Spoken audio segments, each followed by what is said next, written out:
Sobrevivencialismo é um movimento ou cultura que prepara seus praticantes para emergências, crises ou catástrofes, ou seja, te prepara para qualquer ação que o tire da sua zona de conforto e o faça não apenas sobreviver, e sim prosperar. Seja bem-vindo ao CoveCast. Aqui a sobrevivência é levada a sério.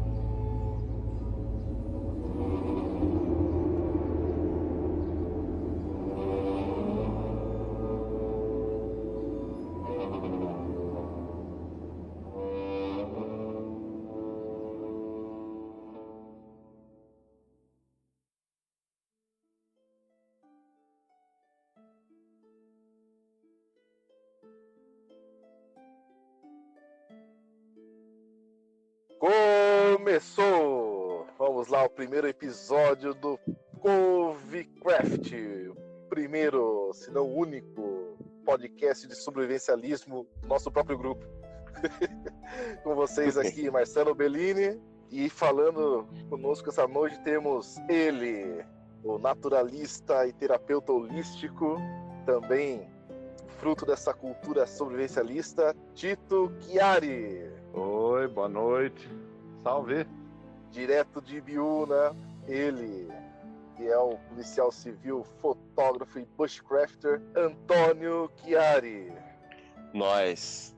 Aí, para quem não sabe o que está acontecendo ainda, né, esse nosso projeto do grupo CoveCraft, a gente resolveu fazer um podcast para tratar das culturas sobrevivencialistas. Então, o que vai acontecer? Durante esse meio tempo aqui, a gente vai comentar algumas coisas, tal. Nesse primeiro episódio, a gente vai dar uma visão bem geral daquilo que a gente entende sobre sobrevivencialismo, e nos outros, se render, se a gente sobreviver à pandemia, né, a gente discute os outros temas, certo?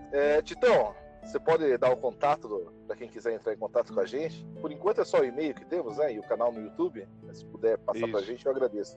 O canal é CoveCraft, Cove com K, espaço, craft. E o e-mail é covecraftjunto@gmail.com. Muito bem. Alguém tem algum outro recadinho aí para dar rapidamente? Esse primeiro episódio aqui é meio difícil a gente se organizar, é mais um episódio piloto, mas por conta da quarentena estamos distantes, não podemos gravar juntos, então provavelmente vocês ouvirão o barulho de cachorro latindo, panela caindo, alguma coisa nesse sentido, certo? Alguém tem algum recadinho aí? Os grilos aqui de fundo não é edição, eles são naturais mesmo daqui. E a panela caindo aqui, que eu fiz cagada aqui, caiu. Desculpa. Maravilha, maravilha. Então hoje a gente inicia com o tema o que é sobrevivencialismo, certo? A gente vai tentar discorrer um pouquinho sobre tudo o que acontece nessa cultura sobrevivencialista, onde surgiu, a diferença entre sobrevivência e sobrevivencialismo e assim por diante. Podemos começar então? Vamos lá. Vamos cada um dar uma opinião aí do que é sobrevivencialismo. O Tito pode começar? Posso. Então, sobrevivencialismo é a arte, né, de você se preparar para sobreviver sob as mais diversas circunstâncias, né? Então você está sempre se preparando para isso. Diferente da sobrevivência, que, no geral, a sobrevivência já é mais... tem aquele apelo mais sobrevivência selva, né? Sempre tem essa ligação. Então, sobrevivencialismo é isso, é você estar se preparando para diversas intempéries, qualquer imprevisto que você possa ter. Entendo da mesma forma, na verdade, você estar se preparando para estar sempre preparado, né? A questão, até por atividade, né, policial e tudo, você tá sempre tentando prever e antecipar situações para você conseguir sair das situações mais complicadas, se preparando e melhorando as condições de preparo, evoluindo tudo. É um modo de vida, na verdade, né?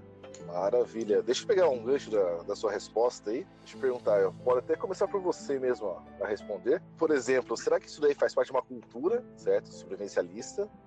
Ou será que já tem pessoas que nem conhecem o termo, nem conhecem as estruturas básicas, assim, e é um sobrevivencialista? Eu vou dar um exemplo. O mendigo, por exemplo, ele tem todas as características de um sobrevivencialista nato. Eu não sei qual a opinião de vocês. Sem dúvida.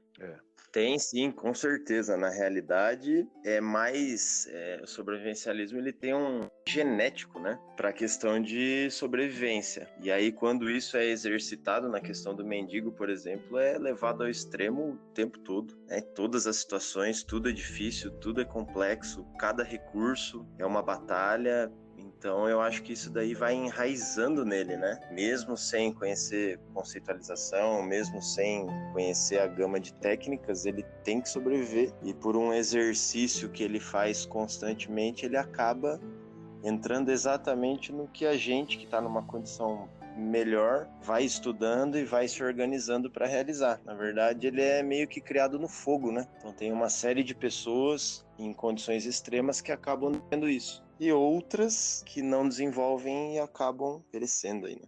Um exemplo que eu acho assim cultural, que nem sabe que é sobrevivencialismo, mas fazia, são as pessoas que moram no interiorzão, assim, sabe? Lá nos Cafundó, enfiado Sim. no meio do mato. Aquelas pessoas que vão uma vez por mês na cidade, faz a compra do essencial e volta. Então essas pessoas eu vejo como sobrevivencialistas, porque eles armazenam alimento, eles têm uma autossuficiência, então eles vão só buscar aquilo que eles não conseguem produzir, como o sal, açúcar, coisas assim. Mas se você for ver, nossos avós lá atrás, eles já tinham esse hábito, né?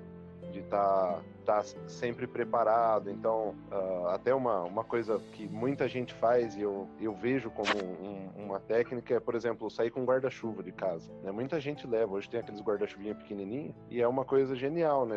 É uma forma de você estar preparado para a chuva, né? Agora, as gerações mais novas já não usam muito isso, então, até por vergonha mesmo. Mas se você for olhar lá atrás, nossos avós, bisavós, eles já eram meio sobrevivencialistas. Cara, pra ser sincero, eu vou falar, eu detesto, eu tenho ódio de guarda-chuva, cara. Prefiro sair com uma capa de chuva, um poncho, isso é muito sei lá, legal, qualquer capa de chuva coisa, é da hora. cara. Qualquer coisa, cara. Menos guarda-chuva, pelo amor de Deus. Né? O Tito levantou essa questão dos avós aí e tal, de antigamente. Eu queria voltar um pouco mais ainda. Sei lá, trocar ideia com vocês sobre onde surgiu essa necessidade da sobrevivência, do sobrevivencialismo. Tá, uma coisa é sobrevivencialismo enquanto cultura, que a gente vai discutir daqui a pouco, mas assim, quando foi que o homem, olha que pergunta, uma macro pergunta, quando foi que o homem passou a ter consciência da sua própria sobrevivência? Nossa, não foi nem uma macro pergunta, foi uma pergunta totalmente filosófica. Então, será que dá pra gente delimitar aí um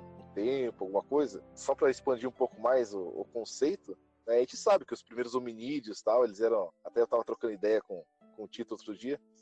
Eles eram carniceiros e coletores de frutinhas, né? Depois que eles foram desenvolver ferramentas, depois que eles foram desenvolver técnicas de caça, de melhorias no abrigo, por exemplo. Mas será que dá para a gente fazer um paralelo da cultura sobrevivencialista com essa carga genética que a gente carrega? Né? Já que o Tó também citou a questão genética. Com certeza a raiz é essa aí, né? Mas eu entendo assim que cada crise minúscula que você tem no dia a dia, né? Desde lá de trás, no início, né? Onde a sobrevivência era a sua dedicação exclusiva, né? Tudo que você estava fazendo acordado tinha relação com a sua sobrevivência, né? Comida escassa, todo tipo de recurso escasso, às vezes a movimentação de um lugar para outro por conta exatamente dessa escassez, às vezes pequenos ataques, às vezes briga por outros recursos. Tudo isso é a questão principal da vida, né? Que era baseada em sobrevivência. Conforme a coisa foi evoluindo, a gente foi perdendo meio que enquanto sociedade, enquanto indivíduo, inclusive, foi meio que perdendo o costume, porque você vai suprindo com recursos aí que foram sendo criados, questão de moedas, né? Bem mais pra frente, você vai suprindo o esforço básico que você tinha que despender por esses recursos que você conseguiria trocar. mas na realidade aquilo ali continua latente. Então hoje, quando você tem crises pequenas aí ou em nível global, você meio que é remetido àquela situação novamente, aí você começa a repensar a coisa e aquilo ali vai ficando latente, você vê a necessidade de você conseguir recurso de uma outra forma, de você utilizar de forma mais consciente, de você armazenar, programar. Eu entendo dessa forma. Tito, antes de você responder aí, o seu ponto de vista, só quero deixar claro que essa questão da nossa ancestralidade aí bate em mim todo dia, cara. Todo dia após o almoço me bate um sono violento, e isso daí é fruto da nossa evolução, né? Porque os nossos ancestrais eles tinham que sair caçando, desprendiam muita energia, daí quando conseguiam comer, comiam feito doido até explodir e tinha que descansar logo após, né? Então isso daí eu sinto na pele todo dia. Depois do almoço, nossa, aquela sonequinha é a melhor coisa do mundo. É um reflexo da sua memória genética, né? E a cesta, ela é benéfica, né? Você tirar esse cochilinho depois do almoço, ele é benéfico. É que, num geral, as pessoas não conseguem, né? Nem em todo o país é Itália, né? Então é difícil de você tirar a cesta, mas é bom de você tirar um cochilinho para poder descansar. Mas eu acredito que sim, eu acho que tem esse lance da memória genética, sim, porque não é só a energia que você vai precisar para digerir o alimento, eu acho que tem um reflexo, né, anterior. Agora, com relação a onde surge, eu acredito que foi isso mesmo. Acho que lá atrás a humanidade já era obrigada a ser sobrevivencialista. Por quê? Porque tudo era difícil. Então você tinha que, de uma forma ou de outra, aí até entra uma relação com a preparação, né? Eu acho que a preparação ela é tão antiga quanto o sobrevivencialismo, que é onde eles começam então a armazenar alimento, né? Onde eles começam a perceber que logo depois da descoberta do fogo, então eles começam a perceber que o alimento durava mais tempo cozido, ficava com gosto melhor, era de melhor, mais fácil de gestão e assim por diante. E aí começa todo esse lance, ou seja, hoje eu consigo abater um animal de grande porte, eu coloco ele no fogo, cozinho toda essa carne e isso vai durar por mais dias. Aí eu não preciso amanhã sair correndo atrás de um outro porque essa daqui estragou, entendeu? Eu acho que tem uma relação com fogo também. Maravilha! Eu nem queria me aprofundar tanto na questão da preparação, porque pelos nossos planos teremos um episódio inteiro dedicado à preparação. Mas é importante a gente já ter alguns conceitos em mente e tal, e preparação é um deles. Outro ponto que eu queria abordar, nessa questão de onde surgiu o sobrevivencialismo, ou a cultura sobrevivencialista, será que dá pra gente delimitar, por exemplo, local específico? Falando agora da cultura, dessa questão mais moderna, será que a gente pode apontar, por exemplo, os Estados Unidos, com os militares, ou antes ainda? Não sei. O que vocês acham? Tito, quer começar? Agora, se você for falar assim, qual cultura hoje é mais voltada ao sobrevivencialismo, com certeza, na minha opinião, é Estados Unidos. Mas eu acho que a Europa, época medieval, entende? Onde começam eles tinham as incursões que eles faziam. Então, antes das colonizações aqui na América, então, eles lá já tinham esse hábito de preparação. Então, você já tinha exércitos, enquanto aqui tinha povoados indígenas, né? Que até fazer um adendo, eu acho que o povoado indígena, principalmente aqui do Brasil, acho que ele é o menos preparador ainda que sobrevivencialista, porque ele não juntava recursos, então, principalmente tribos aqui, né? Já lá na Europa, não. Então, lá na Europa, antes das colonizações, eles já tinham esse hábito, isso, mesmo sem saber o que era sobrevivencialismo, eles já tinham todas essas preparações, devido às guerras, todas as coisas. Então, eu acredito que se inicia mais forte na Europa. E eu acho que é uma questão de clima. Acho que uma questão de clima influencia muito, que nem o Tito mencionou aí a questão dos indígenas, né? Nas tribos indígenas pro norte, né, pro hemisfério norte, elas têm um inverno muito mais rigoroso. Então a escassez de recurso é muito mais presente. Tem um período longo aí onde eles teriam mesmo que se preparar. A gente aqui, mais para o hemisfério sul, então a gente tem transições de temperatura muito mais brandas, né? Nem, por exemplo, a gente está no meio do inverno e hoje estava fazendo 20 graus. Então você não tem essa escassez, né? Os animais eles diminuem um pouquinho a atividade, as plantas elas têm uma dormência, mas não é tão marcante quanto no hemisfério norte. Eu acredito que parte do norte inteira você já tem uma questão de preparação independente da questão sobrevivencialista. Eu acho que hoje, se a gente fosse falar assim, qual cultura que é mais sobrevivencialista e onde tem mais preparadores também, seria os norte-americanos, porque eles não só carregaram essa herança, mas como eles também vêm evoluindo esse conceito, vêm adaptando para os tempos atuais, entendeu? Com questão tecnológica, uma série de situações aí que vão acrescendo nessa parte aí de cultural já. A questão da cultura, a cultura bélica, né? A cultura, de certa forma, voltada até para as escolas, né? Patriotismo e tal. O moleque de quinta série já tendo aula de marcenaria. Então, realmente eu concordo com vocês já na questão, por mais que ninguém tenha perguntado a minha opinião, mas eu concordo com vocês sobre a questão dos Estados Unidos é o mais preparado realmente para essa cultura sobrevivencialista. Tanto é que todos os programas que a gente assiste, né, porque todo mundo aqui acabou conhecendo essa cultura por meio de programas, né? Eu pelo menos não passei por nenhum grupo de escoteiros, tal. Não sei se vocês passaram, alguém passou? Não, eu empinava a pipa na frente do corpo. Eu jogava bolinha de gude no tapete. E eu tava junto contigo. Aí, ó. Então, quer dizer, a gente meio que conheceu por meio dos programas norte-americanos mesmo, né? Vamos voltar a um tema aí que a gente começou a explorar, depois a gente partiu para outros, que é a questão da diferenciação entre sobrevivencialismo, né, cultura sobrevivencialista e sobrevivência. Eu vou ser bem sincero para vocês, né, na cultura sobrevivencialista eu acho que está mais pela narrativa da questão, a questão do conhecimento, das técnicas e tal, e a questão da sobrevivência é você se manter vivo a todo custo, independente da técnica, independente das condições, independente do que você pode ou não fazer, porque você vai de uma hora para outra, pode superar o limite, pode ir além daquilo que você tinha planejado e tal. Enquanto a cultura sobrevivencialista tem alguns parâmetros, algumas técnicas que é bom você saber caso precise, né? Não só a questão do improviso. É bem por aí ou não?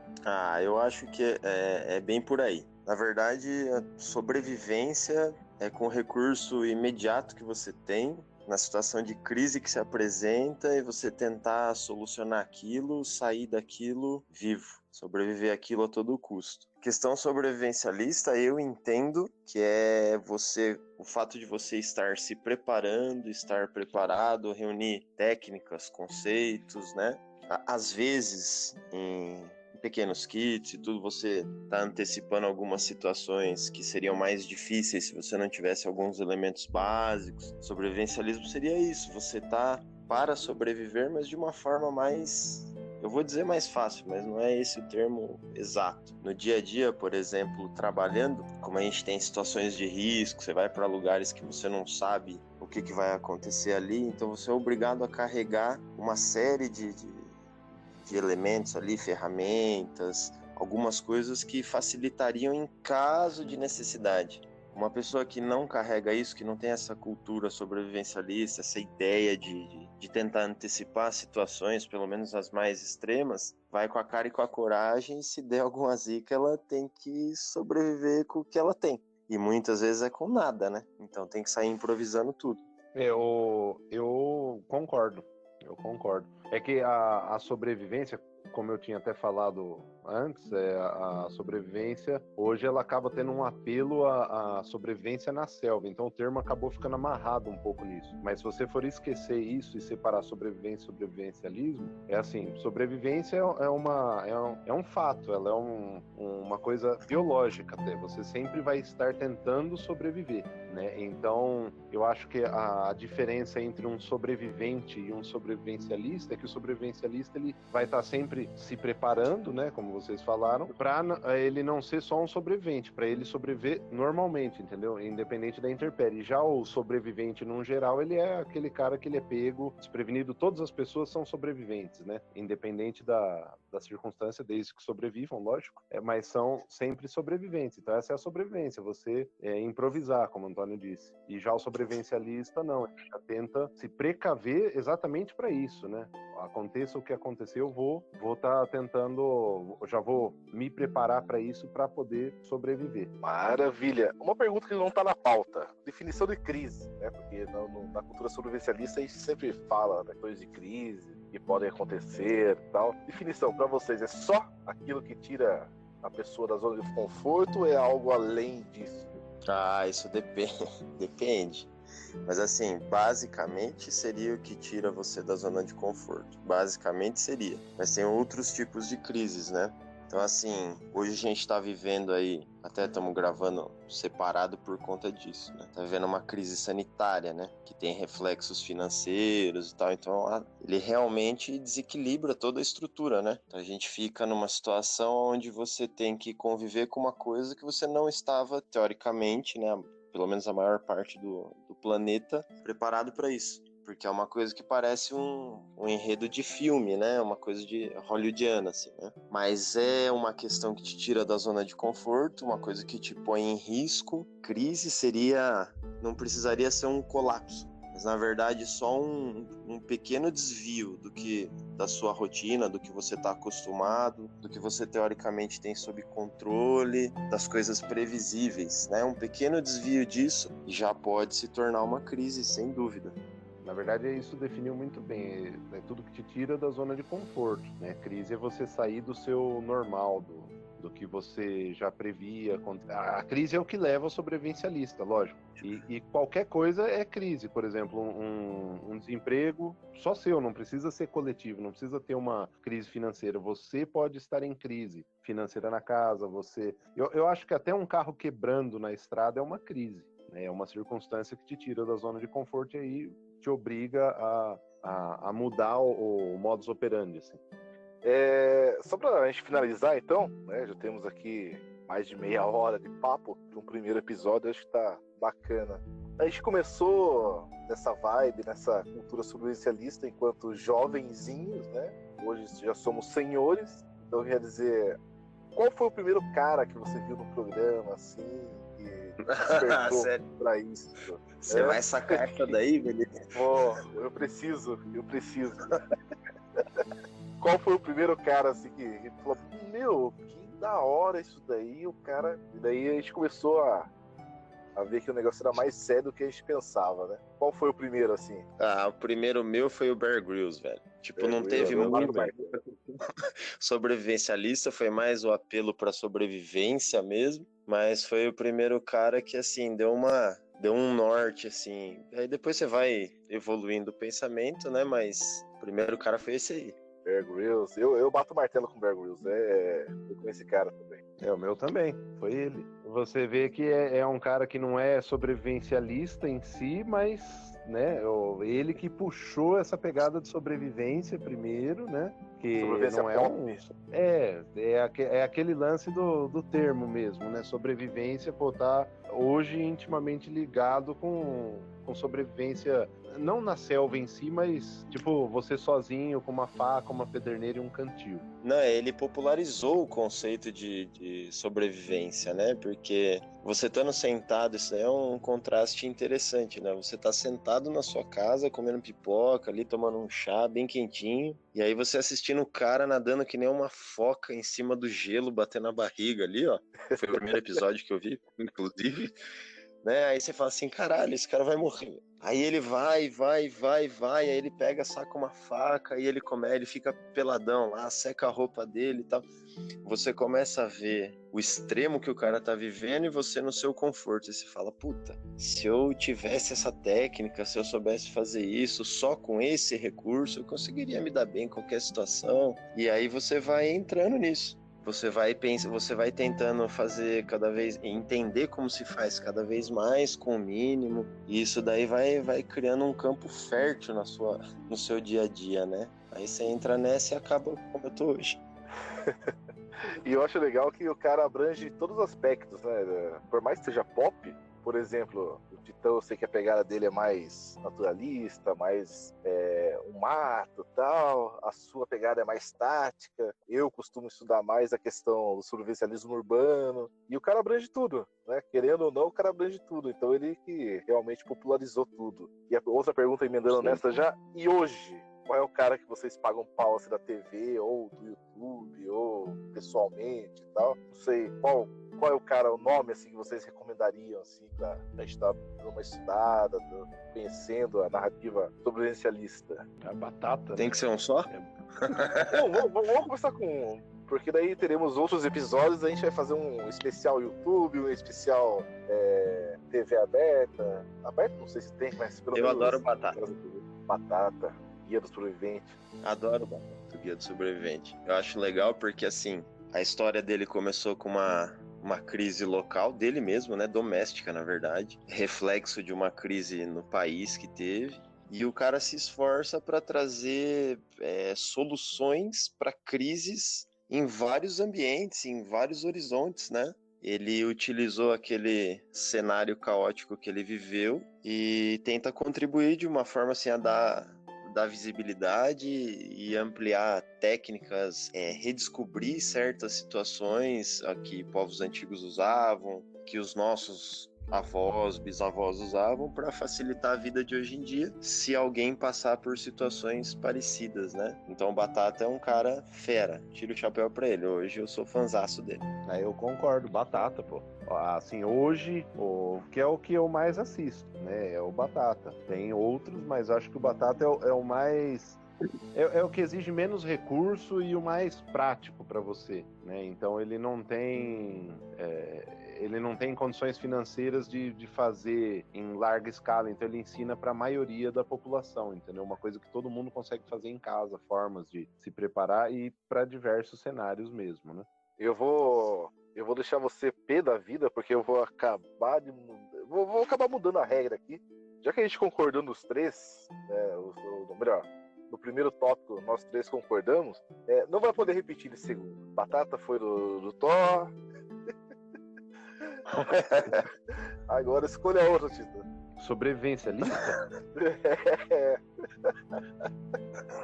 Caralho. Deixa eu ver aqui o sobrevivencialista foda. Você não vai falar jogo, pelo amor de Deus. Nem fudendo. Nem se fosse o último da lista. Aí eu falaria eu. Falaria não, eu. Deixa eu ver quem que é bom de sobrevivencialismo. Putz. Fala Toniolo, só mais um pouquinho, fala Toniolo. Não, até seria, mas é que o Toniolo tá mais na pegada de bushcraft, né? Ele é mais primitivão, né? Então, ele é o maior bushcrafter do Brasil aí, tá no top 10 do mundo, lógico, mas... Concordo também. Mas você sabe que você levantou um negócio interessante. Logo eu lembrei de um cara que escrevia e o Ju traduzia os textos dele, né? Vocês lembram do Celco? Tinha, nossa, isso há, bastante tempo atrás.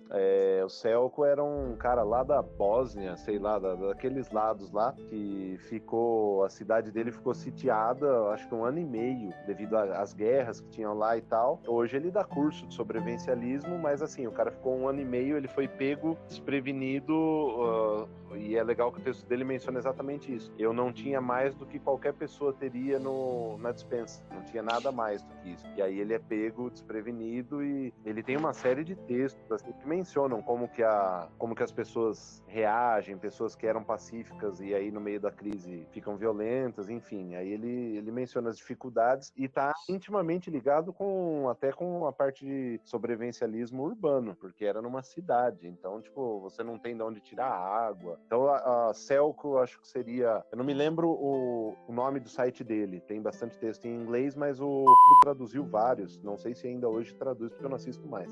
Mas antes ele traduzia Ô, Tito, no site. Oi. não é esse cara que você falou um dia lá que você conhece seu vizinho há não sei quantos anos e aí, de repente, numa situação de crise, você vê ele como um assassino, coisa assim?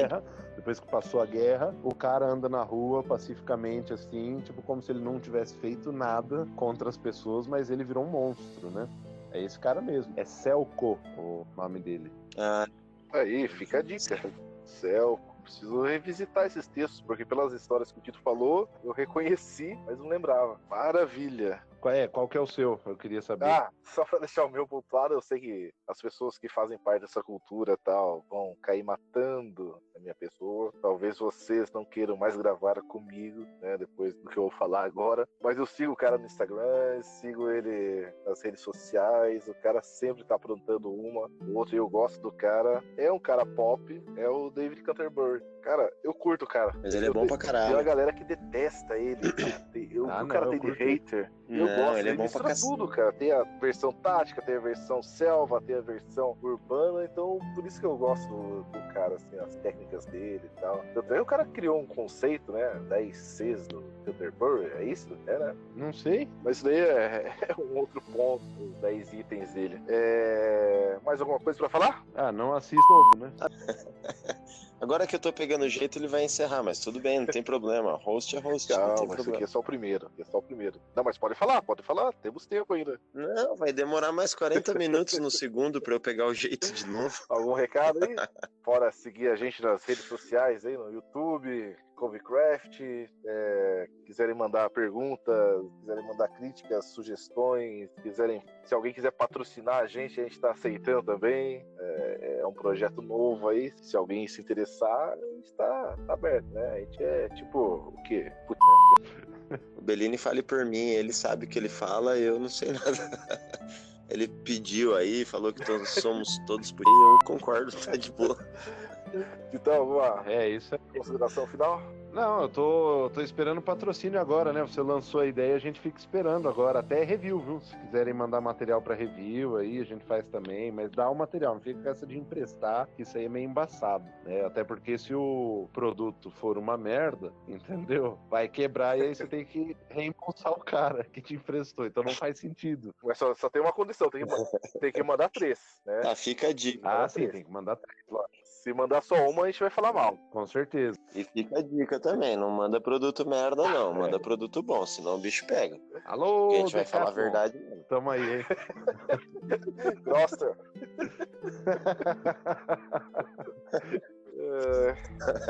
Isso aí. Então ficamos por aqui. Até o próximo episódio. Se tudo der certo. Se não tiver mais uma crise em cima de uma outra crise, como está acontecendo no Brasil, né, e a gente sobreviver a tudo isso, a gente volta para um próximo episódio, certo? Fiquem aí, Beleza. em paz. Fiquem em paz. Sem dó. Vocês também. Tchau.